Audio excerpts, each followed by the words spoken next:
자, 수업 시작하죠. 안녕하세요. 저 즐거운 특강 백선입니다.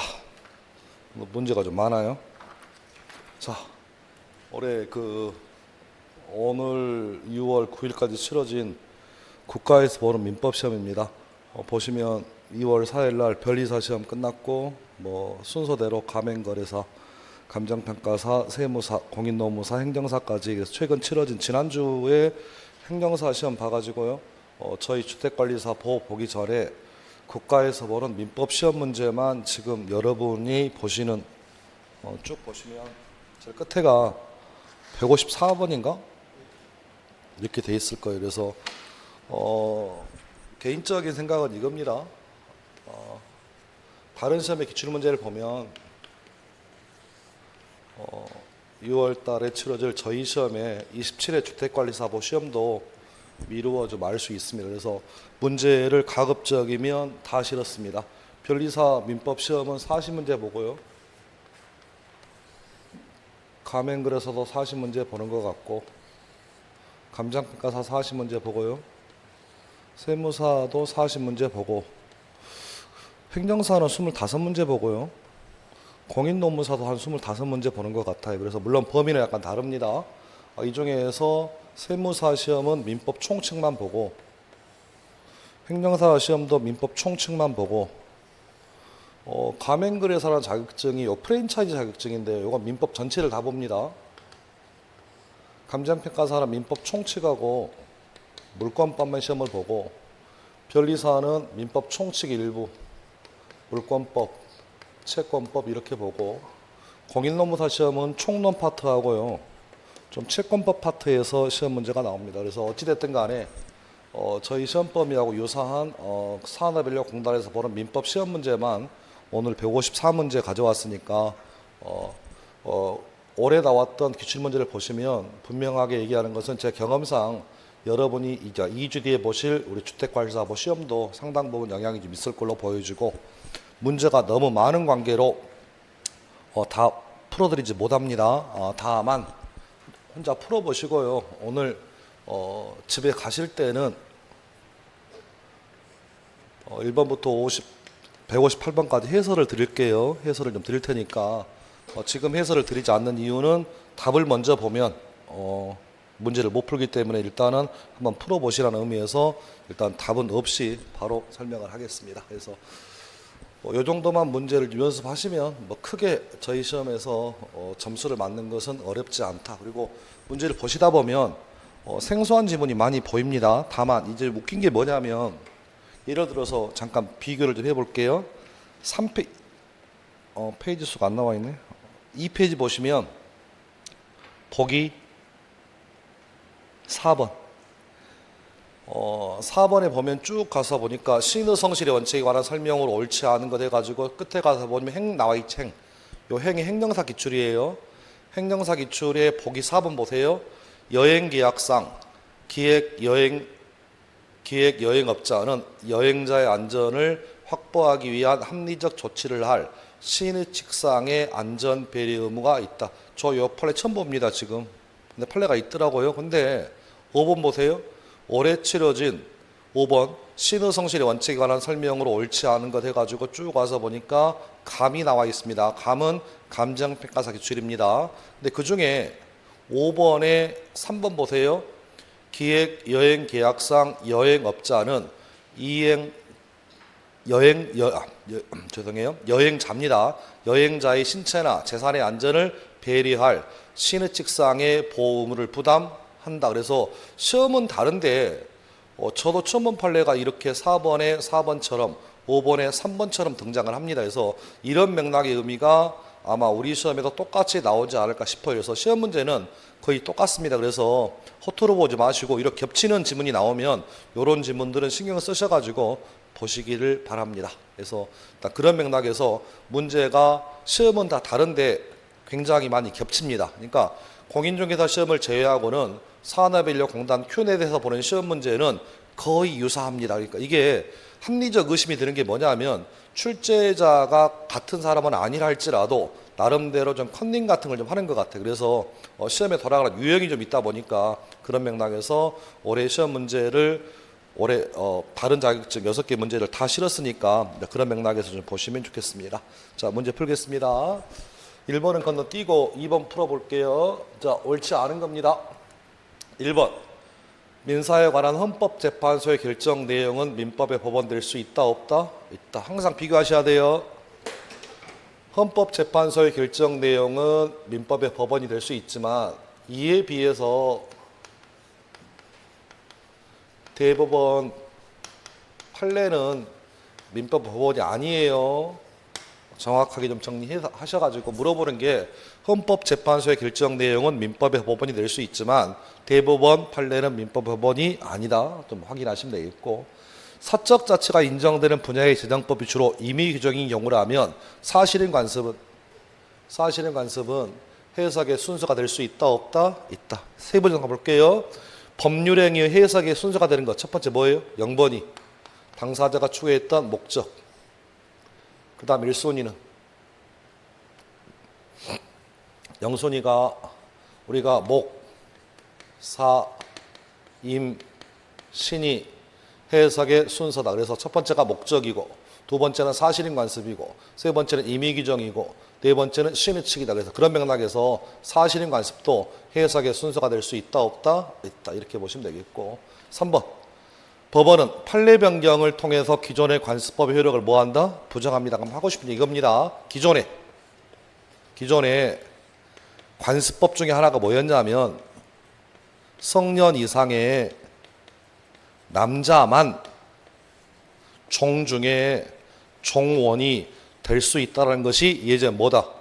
관습법이다. 근데 이 관습법이 헌법의 정신에 부합하지 아니하므로 우리 판례는 이제는 성년 이상만 되면 남녀 모두 뭐가 될 수 있다? 종원이 될 수 있다라고 판례를 뭐 했다? 변경했다. 그래서 그런 맥락에서 뭘 통해서? 판례 변경을 통해서 기존의 관습법 효력을 뭐 한다? 부정합니다. 이런 식의 문장은 좀 기억을 좀 하시면 되겠고, 자, 네 번째, 관습법은 사회 구성원의 법적 확신으로 성립되는 것이기 때문에 재정법, 다른 말로 성문법에 배치된다. 다른 말로 반대되는 경우라면, 그럼 이 말의 의미는 성문법은 A라고 표현하는데 관습법은 B라고 얘기한다면 이때는 성문법 적용시킨다, 관습법 적용시킨다. 그러면 이 관습법이 성문법하고 서로 뭐 돼요? 반대되니까 이때는 무조건 뭘 적용시키라고요? 성문법. 따라서 관습법 적용 안 됩니다. 이유는 관습법은 성문법이 없을 때만 적용되는 관습법은 보충적 원칙이기 때문에 재정법과 배치되는 경우라면 관습법에는 효력 인정하지 않습니다. 그래서 4번이 정답입니다. 이렇게 보시면 2번 정답은 4번이고, 우리가 이 문제는 일에 동영할 때 풀어본 것 같아요. 그래서 그런 맥락에서 좀 보시면 되겠고, 4번이 답이고, 5번 법원은 당사 주장이 없더라도 관습법이 성립했는지 직권으로 판단할 수 있습니다. 그런 맥락에서 2번은 좀 정리하시면 좋겠습니다. 자, 그 다음에 3번은 문제가 뭐죠? 좀 풀어볼까요? 3번에 보시면 옳지 않은 거예요. 채권자는 물상보증인이 되려는 자에게 주채무자의 신용 상태를 조사해서 고지할 신의칙상의 의무를 부담하느냐 그 얘기입니다. 이런 얘기잖아요. 지금 갑이라는 채권자가 있다. 물론 을이라고 하는 빚쟁이 채무자가 있겠네요. 채무자가 1억에 대한 빚을 주고 있습니다. 이 빚에 대해서 병이라는 어찌됐든 간에 보증인이 주채무자가 채무를 이행하지 아니하면 제가 1억 원을 갚겠습니다라고 뭐 한다고요? 보증을 서려고 합니다. 그럼 이런 경우에 이 주채무자가 신용 상태가 좋은지 안 좋은지는 채권자가 이렇게 알려줘야 합니까? 아니면 보증인이 알아서 알아보고 들어가야 합니까? 당연한 상식적으로 알아보고 들어가야지. 따라서 채권자 그런 의무로 부담하지 않습니다. 정답은 1번이에요. 이렇게 보시면 되겠고, 나머지 지문은 좀 읽어보시고요. 3번에 4번을 보여드리는 이유가 이것 때문입니다. 보세요. 4번 지문 때문에 그래요. 4번 지문 때문에. 자, 제가 민법 첫 시간 할 때 이런 얘기 했던 것 같아요. 요게 저울이다. 요게 법의 상징이다. 법은 정의를 추구할 수 없다. 정의는 누구만 추구한다고요? 선악은 하나님만 추구하지 어떻게 사람이 정의를 추구해요? 법원의 심벌 마크는 정의가 아니라 균형이고요. 평등입니다. 요게 법원의 상징입니다. 그래서 법원의 상징적인 마크가 뭐라고요? 저울이라고. 따라서 균형을 맞춰야 돼. 그럼 여기서 문제입니다. 무엇과 무엇의 균형이냐 그 얘기야.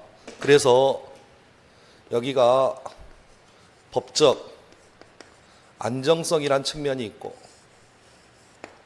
여기가 구체적 타당성이라는 측면이 있다고요.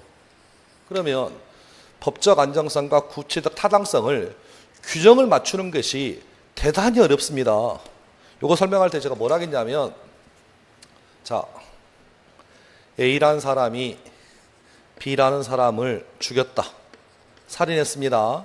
C도 D라는 사람을 죽였습니다. 그러면 똑같이 A도 사람을 죽였고 C도 사람을 죽였다면 여러분이 판사여서 법원의 입장에서요, 요 A하고 C에게 예를 들어서 형량을 내리려면 형법상 살인죄는요, 징역 5년 이상 기타 등등입니다. 그럼 이런 경우에 판사님께서 A라는 사람이 B를 죽였고 C라는 사람이 D를 죽였으니까 왜 죽였는지는 물어보지 않고 사람을 죽였다 그 사실만 가지고 여러분이 법원이라면 A에게 징역 10년을 C에게 징역 10년을 내리시겠습니까? 아니면 얘기를 들어보고 A에게는 20년을 C에게는 3년을 이렇게 내리시겠습니까? 어느 게 맞아? 그래서 사람의 목숨에는 값어치가 같습니까? 다릅니까? 같죠. 누구 목숨은 똥값이고 누구 목숨은 그럴 수는 없잖아 지금. 그래서 야, 사연은 들어보지 마라. 무조건 법이라고 하는 것은 준수해야 법이다 보니까 법적 안정성을 위해서는 무조건 사연을 들어보지 말고 A하고 C하고 똑같이 형량을 때려야 한다는 것이 법적 안정성 측면입니다. 근데 이에 비하여 아니 예를 들어서 수업 시간에 이렇게 얘기한 것 같아요. A는 B를 죽인 이유가 B가 의붓 아버지였다. 의붓 아버지가 의붓 딸을 10여 년 이상 성폭행했다. 그래서 성장해서 성인이 돼서 아버지를 죽였답니다. 그런데 C가 D를 죽인 이유는 D가 C를 째려봤대요. 기분 나쁘게. 그래서 우발적으로 죽였답니다. 그러면 이렇게 얘기를 들어보면 어찌 보면 죄송해요 표현이 A는 의붓 아버지를 좀 자식적으로 표현하면 감정적으로 표현하면 뭐 죽일 수도 있는 거 아닌가? 그런데 C가 D를 째려봤다는 이유 하나 죽였다라고 이거 죽여버렸으면 이건 너무하는 거잖아 지금. 그래서 사연을 들어봤어요. 사연을 들어보고 형량을 정하는 것을 뭐라고 한다? 구체적 타당성이라 부른다. 그런데 핑계 없는 무덤이 없잖아요 지금 다. 그래서 요 양자를 균형을 맞추는 것이 대단히 어렵다. 그래서 법적 안정성은 이유 듣지 않겠다. 무조건 법이라고 하는 것은 만민 평등이니까 무조건 지켜져야 한다는 것이 법적 안정성 측면이고 구체적 타당성 의미는 아니 아무리 법이 철저하다고 얘기는 들어보고 판단해라. 이런 것을 구체적 타당성이라 부릅니다. 그러면 여기서 문제입니다. 오늘 배우는 신의성실의 원칙은 법적 안정성과 관련이 있나요? 구체적 타당성과 관련이 있나요? 그런 맥락의 문제가 발생합니다.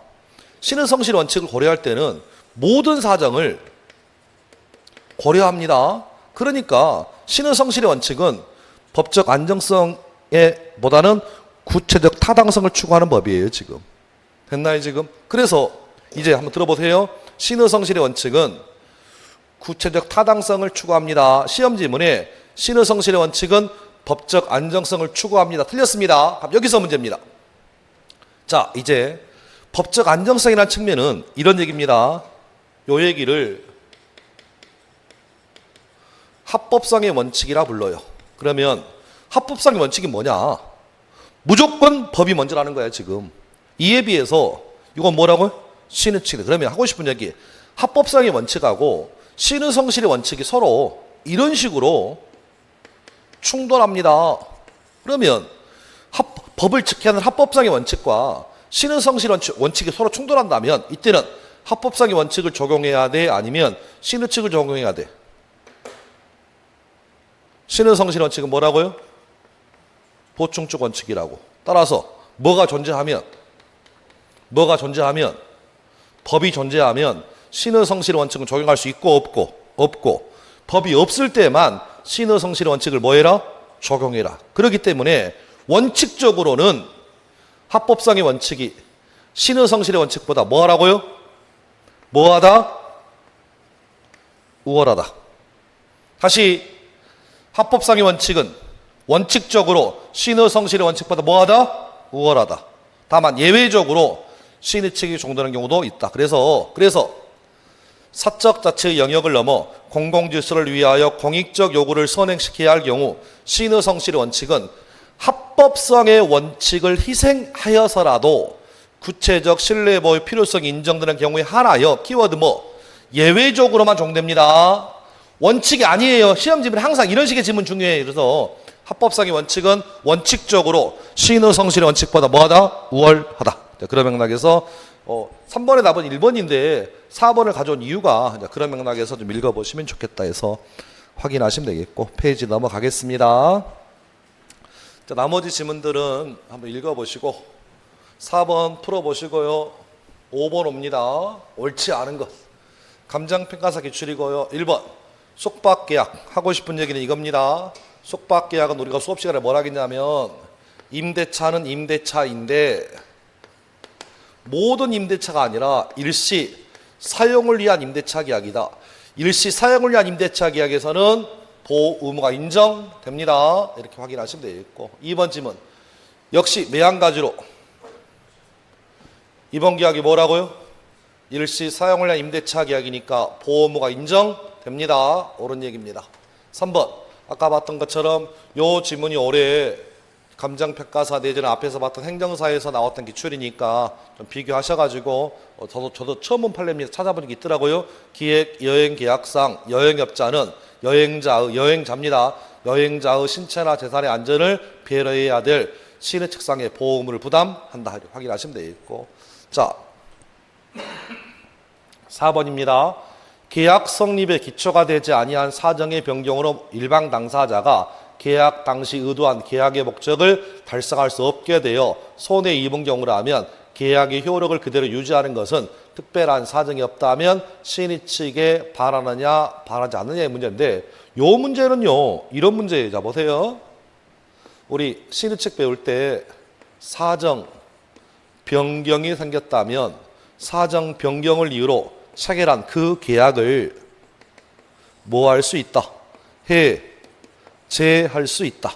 본질. 그럼 여기서 말하는 이 사정의 의미가 뭡니까? 이 사정의 의미는 객관적인 사정만 의미한다. 그럼 따라서 객관적 사정이 있다면 사정 변경을 이유로 뭐 할 수 있다? 해제할 수 있겠지만 이 사정은 당사자의 주관적인 사정이나 당사자의 개인적인 사정은 의미하지 않기 때문에 주관적 사정이나 개인적 사정을 가지고는 뭐 할 수 없다? 해제할 수 없습니다. 그래서 요 지문이 연원과 관련이 있다. 그러면 5번에 4번 문제 풀기 전에 유인물 좀 보시면 6번의 니은번 6번의 니은번 보세요. 사정 변경으로 인한 계약 해제에서 사정이란 계약의 기초가 되었던 객관적 사정을 의미한다. 오. 그러면 칠판 계약의 성립의 기초가 되지 아니한 사정. 그럼 이 사정은 객관적 사정으로 보여집니까? 이 사정은 주관적 사정으로 보여집니까? 계약의 성립의 기초가 되지 않는 사정이니까 이거 무슨 사정이라고요? 주관적 사정이에요 지금. 그러니까 6번의 니은번처럼 계약의 기초가 된 사정은 뭐가 되고? 객관적 사정이지만 계약의 기초가 되지 않는 사정은 무슨 사정? 주관적 사정과 따라서 주관적 사정이니까 사정 변경에 사정에 해당하지 않으니까 계약을 해지할 수 있어 없어? 해지 못해 이거. 그럼 따라서 설령 그 사정의 변경으로 일방 당사자가 계약의 의도한 목적대로 달성할 수 없어서 손해 입은 경우라 할지라도 계약의 효력을 그대로 유지하는 것 자체는, 그럼 이 말의 의미는 해지할 수 있다는 얘기 없다는 얘기야? 없다는 얘기잖아요. 그러면 해지가 안 되니까 계약이 뭐 돼요? 유지가 되잖아. 그럼 유지가 되는 것은 신의 측에 반하지 않습니다. 그래서 4번이 틀렸습니다. 그래서 그렇게 보시면 되겠고, 5번 봅니다. 5번. 토지거래가구역 내의 토지에 관해서 허가를 받지 않고 매매계약을 체결한 자가 허가 없음을 이유로 계약에 무효 주장하는 것은 특별한 사정이 없다면 신의 측에 반한다, 반하지 않는다. 반하지 않으니까 무효를 주장할 수 있다. 이렇게 보시면 좋겠습니다. 그래서 5번의 답은 4번 그렇게 확인하시면 되겠고, 뭐 그런 내용 읽어보시고 6번은 알아서 풀어보시고요. 오른쪽에 7번 문제는 우리 동영 1회 할 때 풀어본 것 같아요. 그래서 옳지 않은 걸 모두 고르면 기억, 역시 이번 계약과 같은 일시 사용을 위한 임대차 계약이다. 결론만 정리하면 무슨 의무? 보호 의무를 부담한다. 자, 2번 질문. 토지거래구역 내에서 토지에 관해서 허가 없이 매매계약을 체결한 자가 허가 없음을 이유로 계약에 무효 주장하는 것은 특별한 사정이 없다면 신의 측에 반하지 않습니다. 틀렸습니다. 그런데 요 디귿번 지문이요. 올해 지금 보시는 것처럼 7번에 보시면 세무사기출 문제이고요. 2년 전에 보면 이게 노무사기출 문제입니다. 그래서 칠판 보세요. 노사 합의의 내용이 강행규정인 근로기준법에 위반하여 설사 무효가 된다 할지라도 신의 측이 우선 적용되어야 할 특별한 사정이 있다면 그 무효 주장하는 것은 신의 측에 뭐 한다고요? 반합니다. 자, 원칙은 신의 측에 반하지 않는데 예외적으로 반할 수 있다 없다? 있다. 그래서 요 판례는 좀 앞뒤로 정리를 좀 하시면 좋겠습니다. 칠판 보세요. 강행 규정이 있다. 그러면 신의 성실의 원칙을 적용할 수 있다 없다? 있다 없다? 없다. 그래서 배웠던 판례가 뭐라고요? 강행 규정을 스스로 위반한 자가 자신 행위가 무효라고 뭐하는 것은, 주장하는 것은 신의 성실의 원칙에 반한다, 반하지 않는다. 반하지 않으므로 결론은 무효를 뭐할 수 있다? 주장할 수 있다. 이게 뭐라고요? 원칙이다.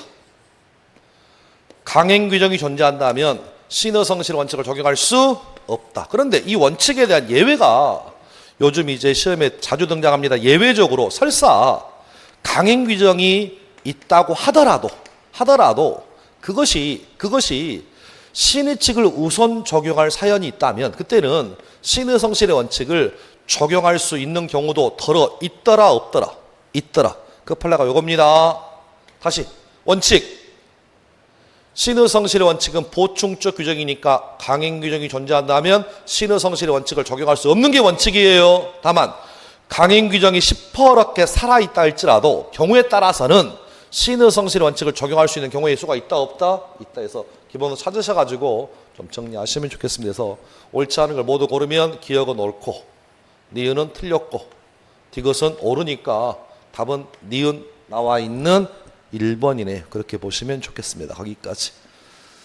자, 그 다음에 8번, 9번, 10번, 11번까지 묶어볼게요. 개인적으로는 올해 지금 6개 시험을 봤는데요. 그 중에 4개 시험에서 뭘 물어보냐면 의사 능력에 대해서 물어봅니다. 그래서 의사 능력 관련 부분은 개인적으로는 우리 시험도 역시 나올 거라고 확신합니다. 이게 우연의 일치가 아닙니다. 올해 봤던 국가공인 시험 6개 자격증 민법 시험의 의사 능력에 관련된 문제가 지금 보시는 것처럼 8번, 9번, 10번, 11번에 등장합니다. 그래서 올해 우리 시험도 의사 능력 관련 부분은 무조건 나올 거라 확신. 칠판. 그러면 1번 의사 능력은 민법에 규정이 있나요 없나요? 없습니다. 그래서 의사 능력은 법정 능력이 아니에요. 의사 능력에 대해서 민법에 규정이 없습니다. 규정이 없는 이유는 뭐라고요? 규정할 방법이 없어. 두 번째, 의사 능력이 있는지 없는지. 그 사람에게 의사 능력이 있습니다, 없습니다는 객관적으로 획일적으로 판단할 수 없고, 어떻게 판단하시라고요? 구체적 법률행위 관련해서 어떻게 판단해라? 개별적으로 판단하셔야 합니다. 그래서 확인 좀 하겠습니다. 8번에 2번. 8번에 2번. 의사 능력의 유무는 당사자 연령에 따라서 획일적으로 결정할 소리입니다. 객관적으로 판단할 수는 없고 어떻게? 구체적, 개별적으로 판단한다. 자, 세 번째. 그러면 의사 능력이 없는 의사 무능력자가 체결한 이 법률행위는 유효다, 무효다? 의사 무능력자가 체결한 계약은 뭐라고요? 무효이다. 끝. 됐습니다. 의사 능력이 없는 사람이 체결한 계약은 뭐라고요? 무효이다. 요 무효인 계약, 훗날 추인할 수 있나요? 추인할 수 없나요? 추인할 수 있습니다. 요게 무효행위 추인이에요. 얘기 끝. 그런데 올해 모든 시험에서 물어보는 게 뭐냐면 의사 무능력자의 계약은 무효인데 그 사람이, 즉 의사 무능력자가 자신이 계약을 체결한 상태에서요, 훗날 이 계약이 무효라고 뭐하는 것이, 주장하는 것이 신의성실의 원칙상 허용되느냐 허용되지 않느냐가 요즘 시험에 나오는 패턴 같아요. 그래서 의사 무능력자가 자신이 체결한 이 계약이 무효입니다라고 주장하는 것은 신의성실의 원칙상 허용된다, 허용되지 않는다? 허용됩니다. 답은 뭐라고요? 무효는 누구든 주장할 수 있다. 그래서 9번 보세요. 9번의 기억번. 9번의 기억. 갑의 특별대리인 병이 갑의 의사 무능력을 이유로 계약의 무효를 주장하는 것은 특별한 사정이 없다면 신의 측에 반한다, 반하지 않는다? 반하지 않는다. 틀렸습니다. 틀렸습니다. 자, 8번에 4번. 8번에 4번. 의사 무능력자가 스스로 체결한 계약에 대해서 의사 무능력을 이유로 무효 주장하는 것은 특별한 사정이 없다면 신의 측에 반한다, 반하지 않는다? 반하지 않습니다. 틀렸습니다. 페이지 넘어오세요. 10번의 기억번. 10번의 기억번. 갑과 을이 체결한 대출거래 약정 및 근저당권 설정 계약은 당연히 무효입니다. 의사 무능력이니까 맞고. 11번의 기억번. 11번의 기억번. 갑이 자신의 의사 무능력을 이유로 을과 체결한 저당권 설정 계약의 무효를 주장하는 것은 특별한 사정이 없다면 신의 측에 반한다, 반하지 않는다? 반하지 않습니다. 다시 한번 확인하시면 되겠고. 그 다음 칠판 네 번째.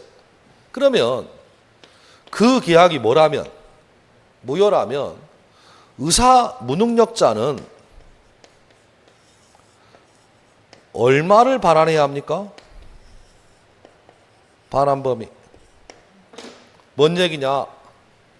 칠판 좀 보세요. 이런 얘기예요. 갑이 술에 만취한 상태에서, 다른 말로 의사 무능력 상태에서 자기 소유 집을 상대방 을에게 사고 파는 매매 계약을 체결해서 상대방 을 앞으로 소유권 이전 등기되었고 매수인으로부터 매매 대금 1억 원을 받았습니다. 이렇다 할지라도 현재 갑이 술에 만취한 상태에서 의사 무능력 상태에서 체결한 이 매매 계약은 유효, 무효? 무효라고요. 그러면 갑은 상대방에게 받았던 이 매매 대금 중에서 얼마를 돌려줘야 합니까? 그 문제야 지금. 그래서 의사 무능력자가 의사 무능력을 이유로 계약이 무효됐을 때 반환범위 얼마를 돌려줘야 합니까? 자, 칠판. 의사 능력에 대해서는 규정이 있다 없다? 없으니까 우리 판례는 제한 능력자에 관련된 141조를 의사 무능력자에도 그대로 뭐 한다고요? 유추해서 뭐 한다고요? 적용을 해줍니다. 그래서 그러면 제한 능력자의 반환 범위는 제한 능력자는 선인지 악인지를 뭐하고 불문하고 제한 능력자는 무슨 이익을 현존 이익을 반환하셔야 합니다. 그러니까 의사 무능력자도 계약이 뭐 됐을 때 무효됐을 때 반환 범위는 선악을 불문하고 뭐라고요? 현존 이익입니다. 정확하게 좀 정리하시면 좋겠습니다. 거기까지. 그래서 이제 연습 좀 해볼게요. 자, 앞으로 오세요.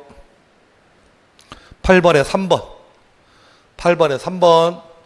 의사 무능력을 이유로 계약이 무효가 된 경우라면 의사 무능력의 반환 범위는 현존 이익에 한정된다. 오. 같은 얘기로 9번에 니은 갑의 의사 무능력을 이유로 계약이 무효가 된 경우라면 의사 무능력자 갑은 선악을 불문하고 을에게 현존 이익을 반환할 책임이 있다. 오. 같은 얘기 10번 보세요. 10번 니은 갑은 선악을 묻지 않고 을에 대하여 현존 이익을 반환할 책임이 있다. 오. 11번에 니은 갑은 선악을 불문하고 받은 이익이 현존하는 한도 내에서 을에게 이익을 반환할 의무를 부담한다. 이게 웃기지 않습니까? 10번은 간평사 문제이고 11번은 변리사 문제이고 앞으로 넘어가서 9번은 행정사 기출 문제이고 8번은 세무사 기출 문제인데 어찌하여 자격증의 성격이 다름에도 불구하고 똑같이 오는 것 자체가 웃기잖아 지금. 정확하게 정리했으면 좋겠습니다. 거기까지. 그래서 최소한 7, 8 나와 있는 4가지만큼은 의사능력 관련해서는 좀 정리합니다. 그래서 심상치 않아요. 이미 치러진 6개 자격증 시험 중에서 이게 공교롭다고 할 수 있는 공교로울 수 있는데 우연의 일치칙으로 너무 우연이에요. 그러니까 올해도 우리 시험도 영향을 받을 걸로 보여지니까 의사 무능력에 대해서는 민법 규정이 없으니까 법적 능력 아니에요. 의사 능력의 유무는 객관적 획일적으로 판단할 것이 아니라 구체적 법률행위 관련해서 개별적으로 판단한다. 의사 무능력자의 법률행위는 무효이지만 훗날 추인에 의해서 유효될 수 있으며 의사 무능력자의 반환 범위는 선악을 불문하고 뭐라고요? 현존 이익이다. 나머지는 해설 참고하시면 좋겠습니다. 그래서 8번, 9번, 10번, 11번은 문제를 푼 것으로 합니다. 답은 오후에 드리는 답을 참고해 보세요. 해설은 자세히 잘 되어 있을 거예요. 확인하시면 되겠고. 자, 12번 미성년자 관련 부분인데요.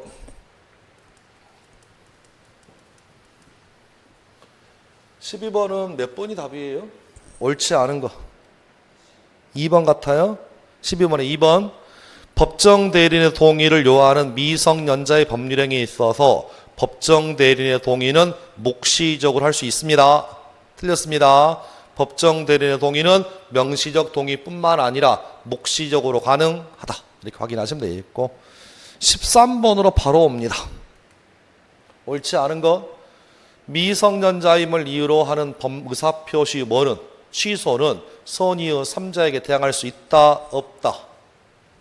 대항할 수 있습니다. 칠판 보세요. 미성년자가 법정 대리인의 동의 없이 상대방과 체결한 법률 행위가 있습니다. 미성년자가 법정 대리인의 동의 없이 체결한 이 법률 행위는 뭐 할 수 있다고요? 뭐 할 수 있다? 취소할 수 있고 요 취소할 수 있는 거 가지고는 누구에게? 선의의 3자에게 대항할 수 있나요? 대항할 수 없나요? 대항할 수 있다. 끝. 다시 착오 상태에서 체결한 법률행위 역시 미안가지로 뭐 할 수 있나요? 취소할 수 있습니다. 요 취소 가지고 누구에게는 선이의 3자에게는 뭐 할 수 없다고요? 대항할 수 없어요. 다시 사기나 강박에 의한 법률행위도 훗날 뭐 할 수 있어요? 뭐 할 수 있어? 취소할 수 있고 요 취소 가지고 누구에게? 선의의 3자에게 대항할 수 없습니다. 따라서 1번 지문은 미성년자가 미성년자임을 이유로 동의 없음을 이유로 계약을 뭐 했다고요? 취소했다면 선의의 3자에게 대항할 수 있어요. 그런데 2번이 다릅니다. 2번은 뭐냐면 법정 대리인이 미성년자에게 특정한 영업을 뭐 한 경우라면 허락했다면 그 특정한 영업에 대해서는 미성년자도 누구랑 똑같습니까? 성년자와 동일하잖아. 그러니까 그 범위 내에서는 법정 대리권을 뭐 한다고요? 소멸합니다. 이게 가장 중요한 얘기야. 법정 대리인이 미성년자에게 특정한 영업을 허락한 경우라면 특정한 영업에 관해서만큼은 성년자니까 영업에 관해서만큼은 대리권이 뭐 한다? 소멸한다. 단 그 허락을 뭐 할 수 있고 취소할 수 있고 취소했다면 이때는 누구에게? 선의의 3자에게는 뭐 할 수 없다고요? 대항 못해요. 정확하게 좀 정리하시면 좋겠습니다. 옵니다. 확인을 좀 해볼게요. 14번에 2번. 14번에 2번 법정 대리인이 미성년자에게 특정한 영업을 허락한 경우 영업에 관련 행위에 관한 법정 대리권은 뭐 한다? 소멸한다. 5. 15번에 1번. 15번에 1번 미성년자가 법정 대리인으로부터 허락을 얻은 특정한 영업에 관해서만큼은 법정 대리인의 대리권은 뭐 한다? 소멸한다. 5. 15번에 2번. 15번에 2번 제한 능력을 이유로 하는 취소는 특별한 사정이 없다면 선의의 3자에게 대항할 수 있다? 없다? 있다. 있다. 따라서 절판 같은 취소여도 표현의 방식은 취소여도 요 취소 가지고 선의의 3자에게 대항할 수 없는지 있는지는 구분하셔야 돼. 자, 그런 맥락에서 확인을 하시면 좋겠습니다. 자, 그 다음 3번. 칠판 보세요. 미성년자의 법정 대리인의 대리행위가 미성년자 이익에 반하는 배임죄인 것이다. 그러면 미성년자의 친권자 부모님의 대리행위가 미성년자의 이익에 반하는 배임죄인 것이다. 이것을 우리는 뭐라 하겠냐면 법정 대리인의 대리권이 뭐 된 경우다? 남용된 경우다. 대리권이 남용되더라도 원칙은 뭐하다? 유효하지만 대리권 남용에 대하여 상대방이 처음부터 뭐 했거나 알았거나 알 수 있었을 경우라면 그때는 뭐다? 무효이니까 지금처럼 대리권이 남용되었다 할지라도 상대방이 처음부터 뭐 했다고요? 알았습니다. 알았으면 유효 무효? 무효. 계약이 무효니까 미성년자에게는 효력이 미치지 않습니다. 옵니다. 확인을 이렇게 하시면 되겠고 미성년자가 제한 능력을 이유로 계약을 취소하는 경우라면 계약으로 취득한 금전상의 이득을 발언한 경우라면 특별한 사정이 없다면 현존한 이익은 있는 것으로 뭐한다? 추정됩니다. 옵니다. 자, 5번 특정 영업에 관해서 대리권이 뭐한다? 소멸한다. 그렇게 맥락에서 13번을 보시면 답은 1번입니다. 확인하시면 좋겠고 14번 올게요. 제한 능력 관련 설명으로 옳은 겁니다. 노무사 기출 문제 이거요. 미성년자가 친권자의 동의 얻었습니다. 친권자의 동의 얻어서 체결한 이 법률행위는 훗날 동의를 취소할 수 있나요? 없나요? 취소할 수 있어? 없어? 이거 없어. 확정적입니다. 확정적입니다. 취소 못해요. 칠판 보세요. 5조 1항 동의 받아라. 2항 동의 없이 했다면 취소할 수 있다.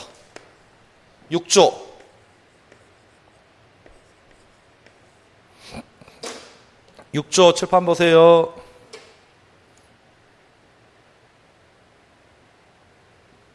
6조는 처분을 허락한 재산이다. 처분하라고 허락한 재산에 대해서는 미성년자도 임의로 뭐 할 수 있다? 취소할 수 있다? 없다?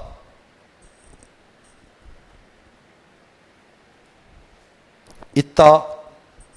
7조는 뭐예요? 허락을 취소하는 것을 이걸 뭐 할 수 있다고요? 취소할 수 있어. 그러니까 하고 싶은 얘기는 동의 취소는 안 돼요 지금. 허락을 취소할 수 있어 지금. 비교하셔야 돼. 그래서 일단 했다면 유효 확정입니다. 이거 취소 안 돼요. 정답은 2번. 특정 영업 허락했다면 그 범위 내에서는 법정 대리권을 뭐 한다? 소멸한다. 3번. 칠판 보세요. 상대방이 뭐는 철회는 계약 체결했을 당시에 제한 능력점을 몰랐던 선의의 상대방만 철회할 수 있고 처음부터 뭐 했다면 알았다면 철회 안 됩니다. 틀렸습니다. 5번. 피성년 후견인이 속임수로서 상대방으로 하여금 성년 후견인의 동의가 있는 것처럼 믿게 했다면 제한 능력을 이유로 취소할 수 있다 없다? 있다. 이유는 성년 후견인의 권한 중에 뭐가 없다고요? 동의권이 없다고. 그래서 항상 비교하셔. 주어가 피성년 후견인이 나오면서 피성년 후견인께서 자신을 능력자라고 속였다면 그때는 그 계약을 취소할 수 있고 없고 피성년 후견인께서 나 이래봬도 성년 후견인의 동의가 있어요 라고 이런 식으로 속임수를 쓴 경우라면 그때는 취소할 수 있다 없다? 있다. 다시 강조. 17조 1항에 의하면 피성년 후견인이 능력자라고 속였다면 취소 못합니다. 다만 17조 2항에 의해서 성년 후견인의 동의가 있는 것처럼 속였다면 취소할 수 있습니다. 양자는 그런 맥락에서 비교하시면 되겠습니다. 틀렸습니다. 5번 질문. 법정 대리인이 제한 능력을 이유로 법률 행위를 취소한 경우라면 제한 능력자의 부당이득 발한 범위는 선악에 따라 달라지는 게 아니에요. 선악 불문하고 무슨 얘기라고요? 현존익입니다. 그래서 질문 틀렸으니까 그렇게 확인하시면 정답은 2번만 하시면 되겠습니다. 15번 나머지는 좀 풀어보시면 좋겠고 17번까지 풀어보세요 그냥. 근데 16번하고 17번에 가서 보니까 16번에 4번 보세요. 16번에 4번. 특정 후견은 특정 후견의 심판에서 정한 기간이 경과하면 별도의 종료 심판이 없어도 됩니다. 옵니다. 17번에 4번 매한가지입니다. 특정 후견 심판에서 특정 후견의 기간이 뭐 되면 경과하면 특정 후견 심판이 없어도 특정 후견은 뭐 한다? 종료된다. 그래서 성년 후견 심판과 한정 후견 심판은 반드시 종료 심판해야 되지만 특정 후견 심판은 기간이 경과하면 별도의 종료 심판이 없더라도 종료합니다. 그런 맥락에서 시험은 다른데 유사하게 나와서 눈으로 좀 기억을 좀 하시면 좋겠습니다. 자, 실종 선고 볼게요. 18번. 풀어보죠. 부재자 갑은 2020년 5월 1일 최후의 소식이 있는 후로부터 생사가 분명하지 않다. 이에 관한 설명으로 옳지 않은 거예요.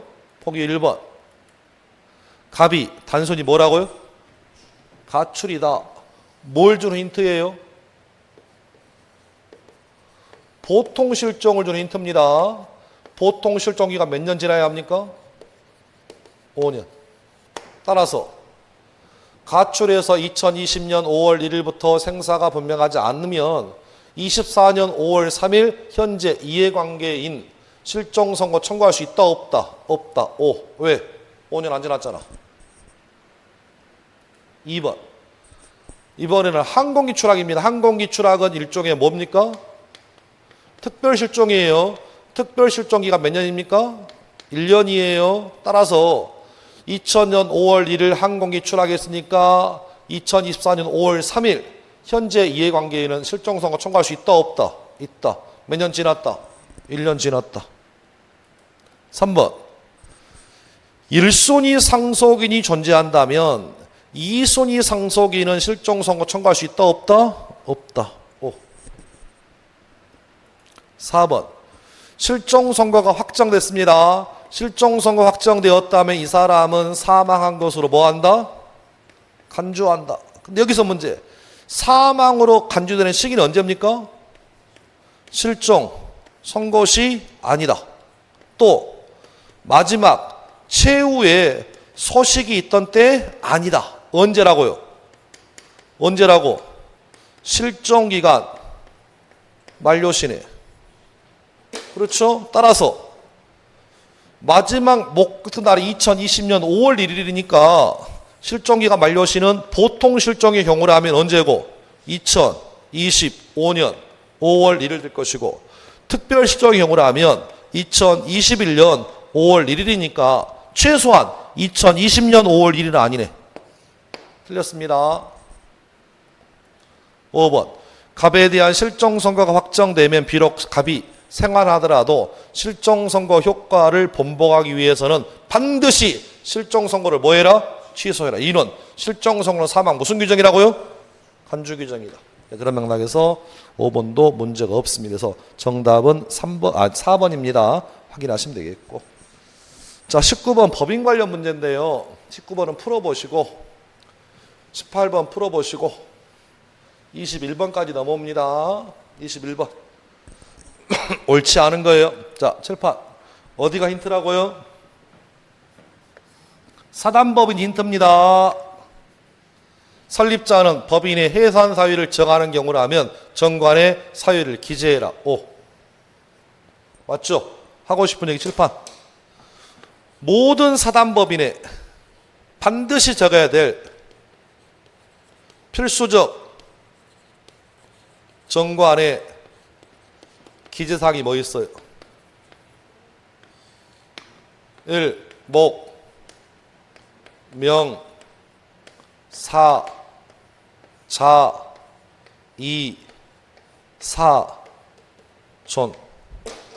목적, 명칭, 사무소의 소재지, 자산에 관한 규정, 이사 인면에 관한 규정, 사원 득실에 관한 규정, 그리고 존이 뭐예요?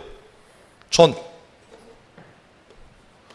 존립 시기나 해산 사유를 정했다면 그 시기 또는 사유입니다. 그럼 역으로 국어 시간이니까 존립 시기나 해산 사유를 만일에 정하지 않으면 적을 필요 없어요. 그래서 해산 사유를 뭐 했다면 정했다면 적으시라고요. 2번. 사원총회 결의에 의한 정관의 해석은 정관의 규범적 의미와 다르더라도 법인의 구성원을 구속한 효력이 있다, 없다? 없습니다. 없습니다. 칠판 다시. 수업 시간에 뭐가 나올지는 몰라도 무조건 요거 외워야 한다. 첫 번째, 정관의 의미가 뭡니까? 정관이란 1번 자치법규이다. 정관은 뭐가 아니라고요? 계약 아니다. 두 번째, 한 번 만든 정관은 정관 작성 당시의 사원들도 구속하지만 정관 작성 이후에 가입한 사원도 뭐한다? 구속한다. 그렇다고 해서 이 정관은 법이다 보니까 사원총회 결의라는 방식으로 내 꼴리는 대로 자의적으로 해석할 수 있다, 없다? 없다. 만일에 그렇게 내 꼴리는 대로 자의적으로 해석했다면 그 해석을 가지고 법원이나 법인의 사원들을 구속하는 효력이 있다, 없다? 없다. 지금 질문은 요 질문이네. 그런 해석은 사원총회에 의한 자의적인 해석은 구성원을 구속할 효력이 없습니다. 정확하게 좀 정리하시고 기본서 좀 펴봅니다. 워낙 중요한 판례니까 앞뒤로 좀 정리해 두세요. 기본서를 좀 펴보시면